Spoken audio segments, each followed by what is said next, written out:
he did. I bet he did. You know, sir, I did learn something about coming up the hard way through the Army and the Depression. You know, when I got out of the service now, I got into college and I didn't have much money.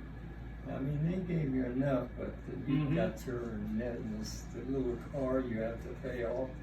You love that, you know. Anyhow, dumb me, the Rensselaer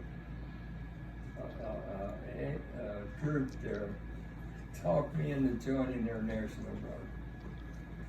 So I thought, well, I can make a few dollars, pay some more bills, you know.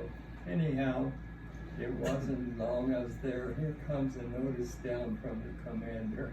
He said, "Get prepared, boys.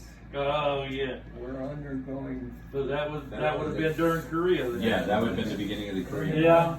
Anyhow, he said, "We are up to division strength, and we're going to be alerted to be federalized in a matter of a few months." And I thought, oh my God, what did I do? just got out of there.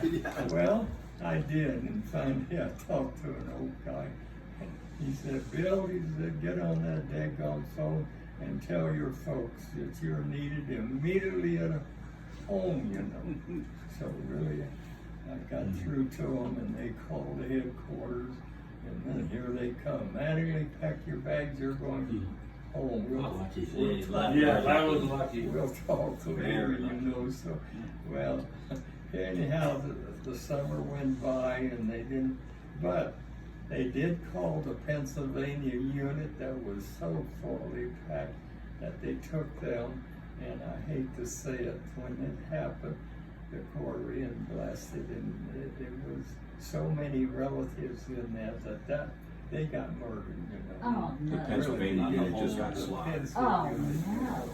Anyhow, I thought, what am I gonna do? I gotta go back to school and finish the year, so I headed back, and the first one I met was an old top sergeant there. He said, "Man, what are you doing around here? I thought you was needed at home." I said, "Never mind, Sarge." I said, "You sent me this little paper that says I'm cleared of Indiana National." That's right. My mom really didn't want me, did she? Oh, don't say that. Well, I meant to work, Oh. not any other way. But anyhow, he said I should wring your neck or something. Well, that's probably the only But person anyhow, that said you that. know, well, he said, "You ought to get your butt out of here, you know." And I said, "No, I'm going to finish." And I said, well, I found out. I said, "Sir," I said, you goofed." He said, "How?" I said, "You weren't supposed to list me in your national guard." I was out of state. Yeah, he was you from know. Kentucky. Yeah, out of Kentucky, you know. It should have been in the first place. Okay.